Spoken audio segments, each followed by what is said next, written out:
오늘 여러분과 더불어서 말씀에 의지한 자와 거역한 자라는 주제의 말씀을 가지고 하나님의 말씀을 의지했던 사람들과 또 그렇지 못한 사람들의 그 말로에 대해서 함께 살펴보는 그러한 시간 갖도록 하겠습니다. 하나님의 말씀은 대단한 위력이 있습니다. 죽은 자를 살리기도 하시고 또 천상에서 지었던 죄를 사면하시는 그런 권세도 있으시고 영생도 주시고 또 천국도 허락하시고 하늘의 왕 같은 제사장도 삼으시고 그러한 임명권도 가지고 말씀의 그 권세를 가지고 계십니다. 그런 능력이 많으신 하나님이신데 말씀 하나로 하늘과 땅도 다 지으셨다면 이 구원의 역사도 이 복음의 역사도 말씀 하나로 순식간에 만민들이 다 하나님 말씀을 듣고 회개하고 돌아올 수 있는 능력도 다 이룰 수가 있지 않을까. 하나님께서 그런 능력을 갖고 계시면서 왜 우리에게 이 같은 모든 일들을 하라고 말씀을 주셨을까? 이 문제에 대해서도 생각해 보지 않을 수가 없습니다. 하나님께서 이미 모든 답을 다 주셨습니다. 왜 그렇게 하셨는지. 능력이 없어서 사람들에게 뭔가를 부탁하신 것이 아니라 그걸 통해서 하나님께서 얻고자 하시는 부분들이 계셨습니다. 오늘날 우리가 이런 것을 분명히 안다면 결코 하나님 말씀에 거역할 수가 없습니다. 깨달은 사람들만이 할 수 있는 일들이죠. 이스라엘 백성들을 광야가 아닌 아주 좋은 길목으로 해서 고생도 안 시키고 편하게 보다 더 짧은 거리로 가나안 땅까지 입성할 수 있도록 하실 수 있는 하나님께서 40년 동안 이스라엘 백성들에게 온갖 여러 가지 일들을 경험하게 하시면서 뭘 바라시고 그런 환경을 만드셨을까? 여러분, 하나님께서 말씀 하나로 땅도 만드시고 바다도 만드시고 공중의 새도 만드시고 각종 수목도 만드시고 바다와 육지도 가르시고 이렇게 했다는 거 다 믿고 계시죠? 없던 하늘과 땅도 만드신 하나님이신데 이미 만들어진 인류 인생들을 불러 모으는 것 정도는 너무 쉽습니다. 근데 이걸 굳이 우리를 통해서 하시는 그 이유가 있을 것 아니겠습니까? 복음을 전파하라. 하나님의 복음을 전파하다가 보면 때로는 여러 가지 많은 환난과 핍박을 겪게 될 것이다. 사랑하는 자녀들이 핍박을 받고 고난당하는 거 그거 좋아할 부모가 있습니까?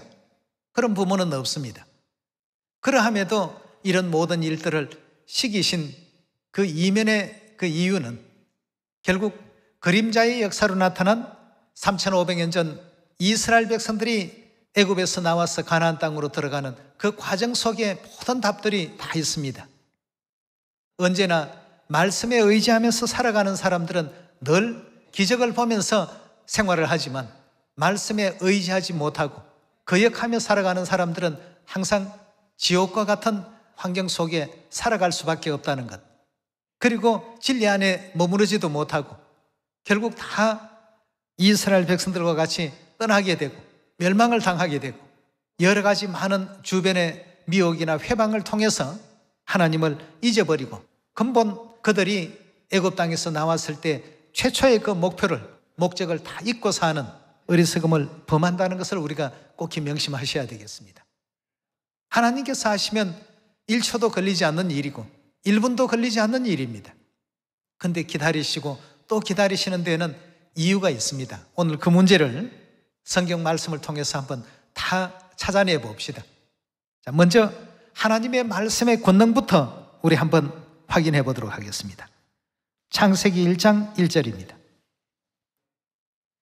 태초에 하나님이 천지를 창조하시니라. 땅은 혼돈하고 공허하며 흑암이 깊음 위에 있고 하나님의 신은 수면 위에 운행하시니라. 하나님이 가라사대 빛이 있으라 하심에 빛이 있었고 그 빛이 하나님 보시기에 좋았더라. 하나님이 빛과 어둠을 나누사 빛을 낮이라 칭하시고 어둠을 밤이라 칭하시니라. 저녁이 되며 아침이 되니 이는 첫째 날이니라. 하나님이 가라사대 물 가운데 궁창이 있어 물과 물로 나누게 하라 하시니 하나님이 궁창을 만드시고 궁창 아래 물과 궁창 위에 물로 나뉘게 하심에 그대로 되니라. 하나님이 궁창을 하늘이라 칭하시니라. 저녁이 되며 아침이 되니 이는 둘째 날이니라. 자, 여기 지금 보니까 한 가지 중요한 걸 발견할 수 있습니다. 창조의 사역에 사용하신 도구가 뭐였습니까? 말씀이었습니다. 그저 말씀만 하시면 다 됩니다. 우리 천국 가족들 막내까지 지금 이 순간 하늘의 천사들아 다 불러 모으라. 이 자리가 차고 넘쳐버립니다. 금방 됩니다. 하나님께서 얼마든지 시온의 모든 자녀들 막내까지라도 순식간에 다 찾아주실 수 있습니다. 악인들 다 물리칠 수 있죠. 근데 마태복음 13장의 말씀 가운데서도 주여 이 가라지를 다 뽑아버릴까요 하니까 마지막 추수 때까지 가만 자라게 놔두라고 했습니다. 왜 그런 환경 속에 우리로 하여금 자라나게 하실까? 그 속에 우리가 하나님의 뜻을 발견해야 되겠습니다. 이 세상의 삼라만상에는 그리 될 수밖에 없는 분명한 어떤 이유가 있다는 것을 우리가 명심하실 때 말씀이 어느 정도 위력이 있는가를 잠깐 창세기 1장에 나오는 창조의 역사만 보더라도 우리가 금방 이해할 수가 있습니다. 사람의 어떤 능력으로 하늘을 만들 수 있습니까? 땅을 만들 수 있습니까? 근데 하나님께서는 그 어떤 도구도 사용하지 아니하시고 오직 말씀만 가지고 그 모든 것이 다 있게끔 만드셨습니다. 그렇다면 여러분 구원의 역사 하나님께서 하루면 끝이다 하면 하루 만에 다 이룰 수 있고 1초 만에 끝이다 하시면 1초 만에 다 끝입니다. 그런 어떤 능력을 가지신 전지전능하신 하나님을 우리가 지금 믿고 있습니다. 베드로후서 3장 5절의 말씀 이어서 보시면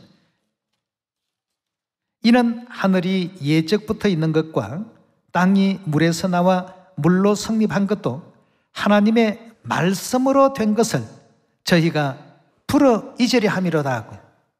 하나님의 그 뜻을 따르지 아니하고 말씀을 거역하는 자들은 이런 삼라만상이 말씀에 의해서 이루어졌다는 이 사실조차도 풀어 잊으려고 하고 있다고 했습니다.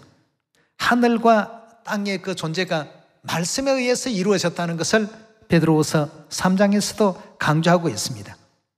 성경 속에는 이런 어떤 부분들이 조각처럼 이렇게 나누어져 있는 것처럼 보입니다만 결국 다 연결해서 보면 말씀에 의해서 지구가 존재하고 우리가 사는 이런 삶의 환경이 조성된 것처럼 하나님의 말씀대로 모든 일들이 이루어지기 때문에 말씀은 굉장한 위력을 가지고 있다는 것을 우리에게 깨우쳐주고 계십니다.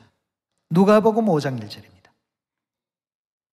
무리가 옹이하여 하나님의 말씀을 들을새 예수는 게네사렛 호숫가에 서서 호숫가에 두 배가 있는 것을 보시니 어부들은 배에서 나와서 그물을 싣는지라. 예수께서 한 배에 오르시니 그 배는 시몬의 배라. 육지에서 조금 뛰기를 청하시고 앉아서 배에서 무리를 가르치시더니 말씀을 마치시고 시몬에게 이르시되 깊은 데로 가서 그물을 내려 고기를 잡으라. 시몬이 대답하되 선생이여 우리들이 밤이 맞도록 수고를 하였으되 얻은 것이 없었지만은 말씀에 어떻게 하겠다고요? 말씀에 의지하여 내가 그물을 내리리이다 하고 그리한즉 고기를 애운 것이 심히 많아 그물이 찢어지는지라 하고 했습니다. 말씀에 의지해서 사는 사람들은 이와 같이 기적을 만납니다. 그러나 말씀을 거역하는 사람은 기쁨의 천국을 맞이하는 것이 아니라 늘 괴롭고 고통스러운 그런 어떤 환경에 처할 수밖에 없겠죠. 6절입니다. 그리한즉 고기를 애운 것이 심히 많아 그물이 찢어지는지라. 7절의 말씀 보시면 이에 다른 배에 있는 동무들을 손짓하여 도와달라 하니 저희가 와서 두 배의 채움에 잠기게 되었더라. 시몬 베드로가 이를 보고 예수의 무릎 아래 엎드려 가로되 주여 나를 떠나소서 나는 죄인이로소이다. 밤새도록 잡아도 잡지 못했던 이 고깃대가 이렇게 순식간에 올 수 있었던 것은 초자연적인 힘에 의해서 이런 일들이 벌어졌다는 것을 베드로도 바로 직감했고 깨달았습니다. 저는 죄인이로소이다.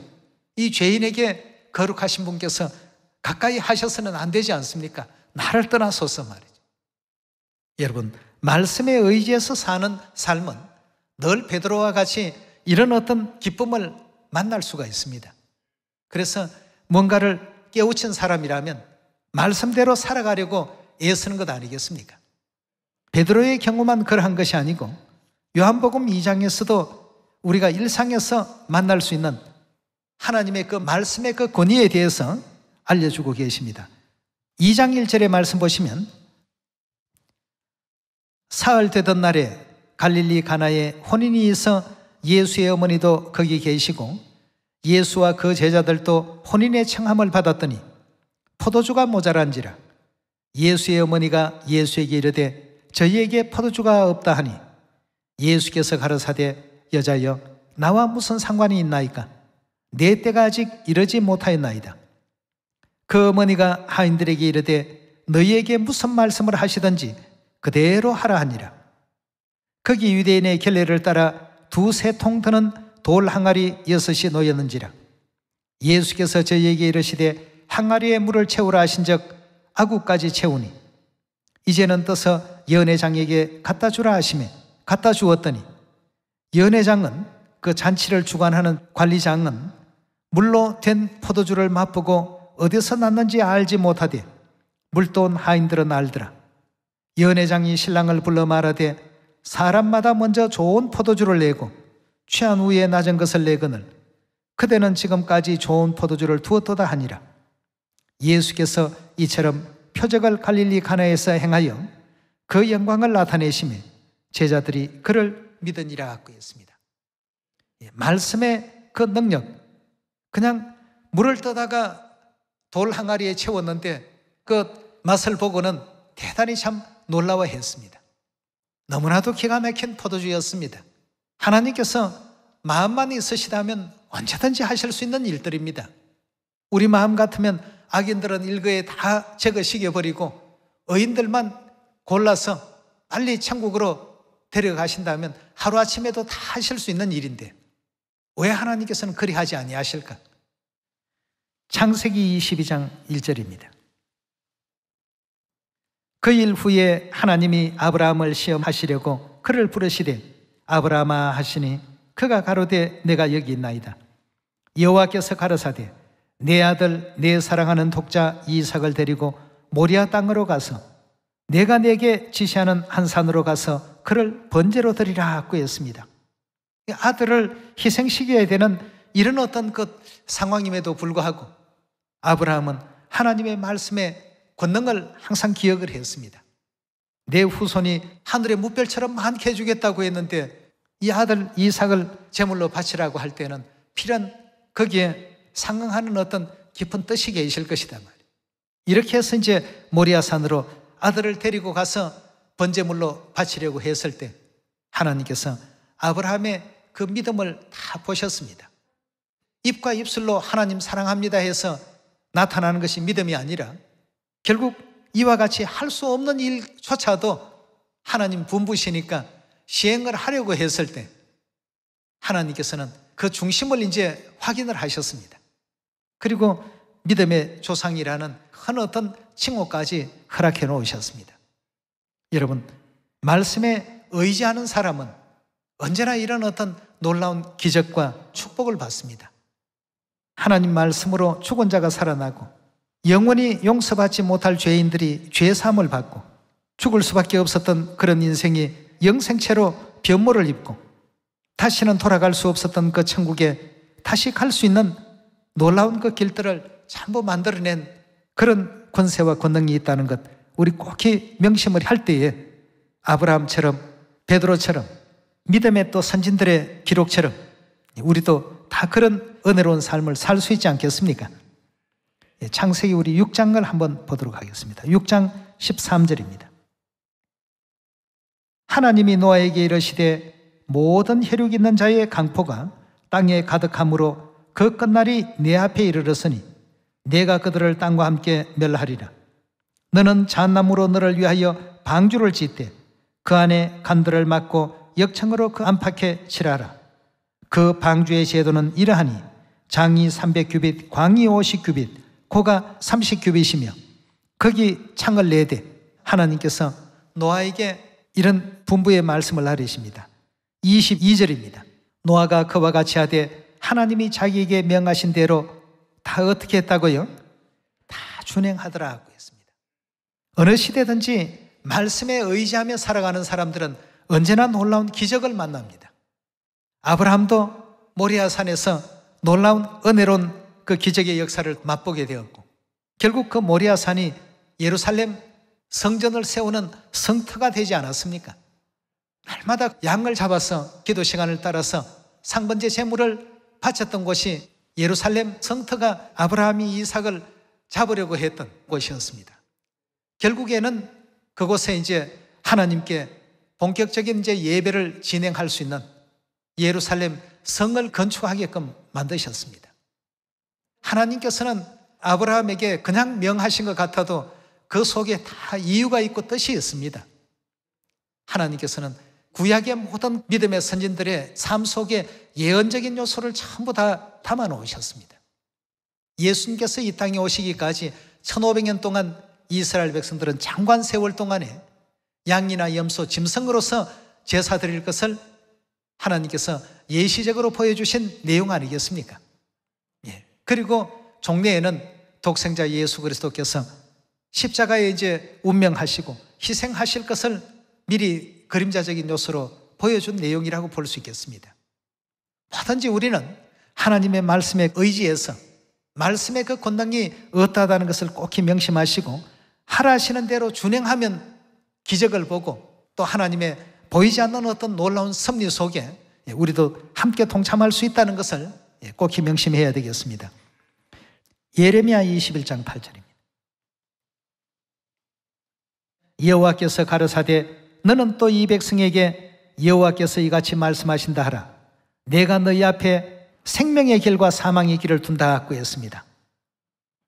항상 우리 앞에는 생명의 길이 있고 사망의 길이 있습니다. 보기에는 오른쪽 길이 생명길 같고 왼쪽 길이 사망의 길 같이 보이는데 하나님 생각과 우리 생각은 또 다르다고 했습니다. 그래서 끝날까지 생명의 근본이 되시는 하나님의 인도를 우리 모두가 받아야 되지 않습니까? 그렇다면 무엇보다도 하나님의 말씀의 그 권능을 인정할 줄 아는 우리가 되어야 되겠습니다. 이사야서 55장 8절의 가르침 함께 보겠습니다. 여호와의 말씀에 내 생각은 너희 생각과 다르며 내 길은 너희 길과 달라서 하늘이 땅보다 높음같이 내 길은 너희 길보다 높으며 내 생각은 너희 생각보다 높으니라. 비와 눈이 하늘에 내려서 다시 그리로 가지 않고 토지를 적시어 삭이 나게 하며 열매 맺게 하여 파종하는 자에게 종자를 주며 먹는 자에게 양식을 줌과 같이 내 입에서 나가는 말도 헛되이 내게로 돌아오지 아니하고 나의 뜻을 어떻게 한다고 했습니까? 다 이루고 나의 명하여 보낸 일에 형통하리라 하고 했습니다. 하나님께서 말씀하시기를 하늘이 땅보다 높음 같이 내 생각과 너희 생각의 차이가 그렇게 많다라고 했습니다. 밤하늘에 뿌려져 있는 그 별들을 한번 쳐다보십시오. 이 지구의 존재는 지극히 미미할 뿐입니다. 하나님의 그 관점은 지구를 너무나도 작게 보시고 미미하게 보시는데 우리는 대단한 것처럼 보고 있습니다. 그래서 뭘 의지하라고요? 하나님 말씀에 의지하라. 내 생각은 이게 더 나은 것 같아 보이는데 하나님 생각은 전혀 다르다 하면 하나님 생각대로 우리가 쫓아가야 되겠습니다. 자, 그렇다면 왜 하나님께서 전지전능하신 능력을 사용하지 않으실까? 하나님의 뜻은 어디에 있는지 오늘 그 내용을 신명기 8장을 통해서 확인해 보도록 합시다. 8장 1절의 말씀 보시면 내가 오늘날 명하는 모든 명령을 너희는 지켜 행하라. 그리하면 너희가 살고 번성하고 여호와께서 너희 열조에게 맹세하신 땅에 들어가 그것을 얻으리라 하고 했습니다. 하나님의 말씀에 의지하며 살라는 뜻 아니겠습니까? 2절입니다. 내 하나님 여호와께서 이 40년 동안에 너로 광야의 길을 걷게 하신 것을 기억하라. 이는 너를 낮추시고 너를 시험하사 내 마음이 어떠한지 그 명령을 지키는지 아니 지키는지 알려 하심이라. 너를 낮추시고 너를 줄이게 하시고 너도 알지 못하고 내 열조도 알지 못하던 만나를 내게 먹이신 것은 사람이 떡으로만 사는 것이 아니요 여호와의 입에서 나오는 모든 말씀으로 사는 줄을 너로 알게 하려 하심이라. 이 40년 동안에 내 의복이 헤어지지 아니하였고 내 발이 부러지지 아니하였나니라. 너는 사람이 그 아들을 징계함같이 내 하나님 여호와께서 너를 징계하는 줄 마음에 생각하고 내 하나님 여호와의 명령을 지켜 그 도를 행하며 그를 경외할지니라. 내 하나님 여호와께서 너로 아름다운 땅에 이르게 하시나니 그곳은 골짜기에든지 산지에든지 시내와 분천과 샘이 흐르고 밀과 보리의 소산지요 포도와 무화과와 석류와 감람들의 나무와 꿀의 소산지라. 너희의 먹는 식물의 결핍함이 없고 내게 아무 부족함이 없는 땅이며 그 땅의 돌은 철이요 산에서 동을 캘 것이라. 내가 먹어서 배불리고 내 하나님 여호와께서 옥토로 내게 주셨음을 인하여 그를 찬송하리라. 내가 오늘날 내게 명하는 여호와의 명령과 법도와 규례를 지키지 아니하고 내 하나님 여호와를 잊어버리게 되지 않도록 삼가할지어다 하였습니다.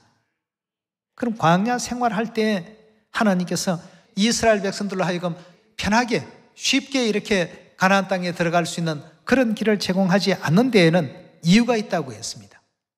때로는 낮은 자리에도 한번 놔보시기도 하시고 때로는 줄이게도 하시고 처음 보는 만나라는 이 양식을 접하게도 하시고 이렇게 해서 하나님을 향한 그 믿음이 어떠한가 그 여부를 하나님께서 알려 하심이더라고 했습니다. 그럼 결국 하나님에 대한 믿음을 갖지 아니하는 사람들은 그 누구도 갈 수 없는 곳이 천국입니다. 광야 과정 속에서 전부 그런 사람들이 걸러졌습니다. 믿음이 없다가 보니까 자기 생각과 자기의 어떤 그 불편한 사항을 해소시켜 주지 않는다고 순종이 안 되고 하나님을 오직 자기 생활을 편리하게 만드는 도구 정도로 생각하며 하나님을 믿노라고 했던 사람들, 하나님께서 이스라엘 백성들에게 왜 이렇게 하셨는가 하는 이 문제를 우리는 오늘날 다시 한번 마음 육배에 깊이하러 새겨야 되겠습니다. 여러분 잘 아시는 나사로 요한복음 11장에 나오지 않습니까? 죽은 자가 벌떡 일어나서 살아서 걸어 나오지 않았습니까? 그 마르다라는 그 누이가 말하기를 주여 이 죽은 지 벌써 나흘째나 되는데 이미 썩어서 냄새가 다 납니다 말이죠. 그러니 괜히 우리 때문에 그렇게 마음 쓰지 마십시오. 이렇게 만류하는 어떤 그런 입장이었습니다만 예수님께서 나를 믿는 자는 살았어도 영원히 살 것이고 죽었어도 살 것이다 말이죠. 너가 그것을 믿느냐? 주여 믿습니다. 믿는데 죽은 자가 살아난다는 것은 이제까지 제가 본 적이 없지 않습니까 말이죠. 예수님께서 보여주셨습니다. 나사로야 일어나서 나오라고 하니까 나사로가 온몸에 그 배로 감은 채로 그대로 걸어서 나왔습니다. 왜 나사로에게만 그렇게 하셨느냐 이겁니다. 문둥병자 왜 몇 사람만 치유시키시느냐 이겁니다. 다 치유시키지 않고 말이죠. 하나님께서 그런 어떤 내용을 통해서 하나님을 믿기를 원치 않으십니다. 때로는 낮추기도 하시고 줄이기도 하시고 유리한 조건 가운데도 두시기도 하시고 불리한 조건 가운데 두시기도 하시고 그래서 끝까지 하나님에 대한 믿음을 잃어버리지 아니한 사람을 지금 고르고 계시고 찾고 계십니다. 우리는 하늘나라 죄인들입니다. 죄인들이 이 땅에 와서 하나님을 이용하려고 하면 안 됩니다. 내가 병 낫기 위해서 하나님을 찾는다. 그런 것이 아닙니다. 그냥 내버려 놓으면 영원히 지옥으로 가야 될 그런 어떤 형벌받을 일들을 저질렀던 하늘 죄인들이었지만 이 땅까지 오셔서 다시 한번 대속의 크신 은혜를 베풀어 주시고 지난날의 모든 죄는 다 죄사함 시켜 주시고 천국 고향으로 어떤 사람이 돌아올 수 있도록 하셨느냐 하면 하나님을 믿는 사람을 돌아오게 하셨습니다. 그럼 믿는다는 게 뭐냐 이겁니다. 이것을 이제 구분하시기 위해서 지금 우리 주위에는 많은 여러 가지 상황들이 매일같이 일어납니다. 그 상황 속에서 하나님을 믿는지 안 믿는지 하나님은 다 가려내십니다. 솔로몬이 DNA 감별법도 없는 시절에 참어머니와 가짜 어머니를 뭘 통해서 감별해냅니까? 참어머니라면 가지고 있을 당연한 자식에 대한 그 사랑의 마음, 그걸 가지고 감별해냈습니다. 하나님께서 전부 하나님을 믿는지 안 믿는지를 감별해내고 계십니다. 입과 입술로는 다 주여 주여 합니다.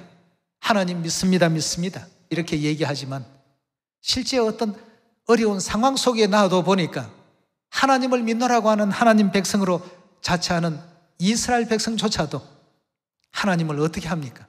등을 돌립니다. 배반합니다. 우리가 애굽 땅에 있을 때가 더 좋았지 않느냐? 괜히 이 광야로 인도해서 우리를 지금 굶어 죽게 만들려고 하지 않느냐?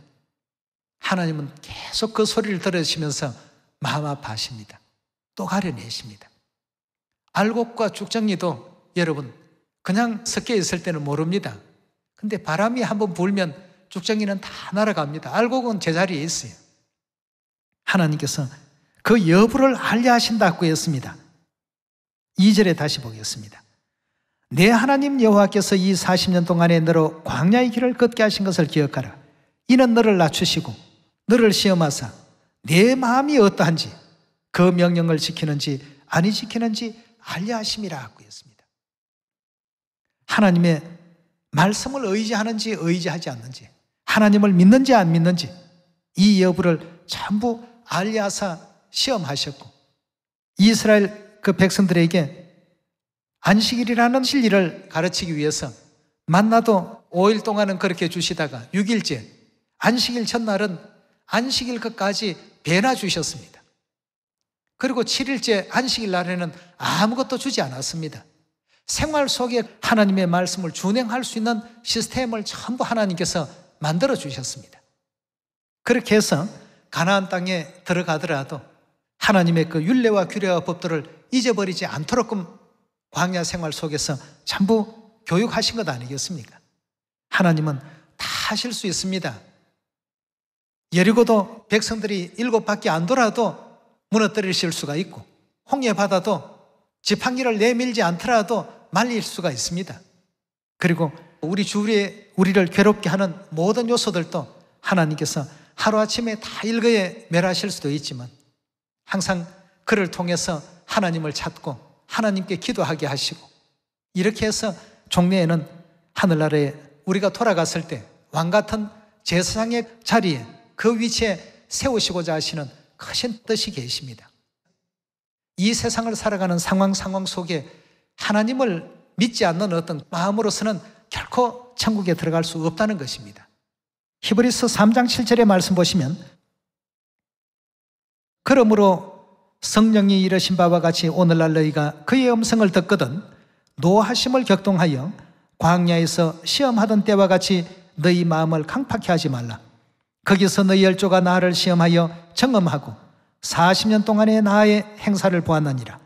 그러므로 내가 이 세대를 노하여 가로되 저희가 항상 마음이 미혹되어 내 길을 알지 못하는도다 하였고, 내가 노하여 맹세한 바와 같이 저희가 내 안식에 들어오지 못하리라. 여기에서 가나안은 천국을 표상하고 있기 때문에 결국 미혹된 마음에서 순종치 못하는 사람들은 천국에 올 수 없다는 것입니다. 12절입니다. 형제들아 너희가 삼가 너희 중에 누가 믿지 아니하는 악심을 품고 살아계신 하나님에게서 떨어질까 염려할 것이요, 오직 오늘이라 일컫는 동안에 매일 피차 권면하여 너희 중에 누구든지 죄의 유혹으로 강팍해 됨을 면하라. 우리가 시작할 때 확실하는 것을 끝까지 견고히 잡으면 그리스도와 함께 참여하는 자가 되리라. 성경에 일렀으되 오늘날 너희가 그의 음성을 듣거든 노하심을 격동할 때와 같이 너희 마음을 강팍해 하지 말라 하였으니, 듣고 경록해 하던 자가 누구냐? 모세를 쫓아 애굽에서 나온 모든 이가 아니냐? 또 하나님이 40년 동안 누구에게 노하셨느냐? 범죄하여 그 시체가 광야에 엎드려진 자에게가 아니냐? 또 하나님이 누구에게 맹세하사 그의 안식에 들어오지 못하리라 하셨느냐? 곧 순종치 아니하던 자에게가 아니냐? 이러보건대 저희가 뭐 하지 아니했다고요? 순종 아니하는 그 현상을 보니까 그 사람들 속에 믿지 아니했구나 하는 것을 금방 알 수 있는 징표가 되는 겁니다. 그래서 3장 18절의 말씀 가운데서도 누가 그의 안식에 들어오지 못하리라 하셨느냐? 순종치 아니하던 자에게가 아니냐? 이러보건대 저희가 믿지 아니함으로 능히 들어가지 못했더라고 했습니다. 여러분, 전지전능하신 하나님께서 참과 그 거짓을 우리 일상 생활을 통해서 자꾸 가려내시고 걸러내십니다. 우리는 우리에게 오는 그 모든 상황 그 자체만 보지 마시고 이 상황을 통해서 내가 어떻게 하나님 뜻에 순종하고 하나님의 그 말씀에 의지하며 살아갈 수 있을까? 여러분, 우리는 하나님을 항상 인정해야 됩니다. 범사에 감사할 줄 아는 우리의 또 남은 사람들이 또 다 되어야 되겠습니다. 그래서 우리가 우리 하나님을 앞으로 더 바르게 알고 아버지 어머니께서 또 이끌어 가시는 이 시대적인 섭리 속에 더욱더 은혜롭게 잘 동참하고 날마다 하나님을 경외하는 그런 복받는 여러분과 저의 믿음이 꼭 되시기를 부탁드리면서 말씀 마치도록 하겠습니다. 감사합니다.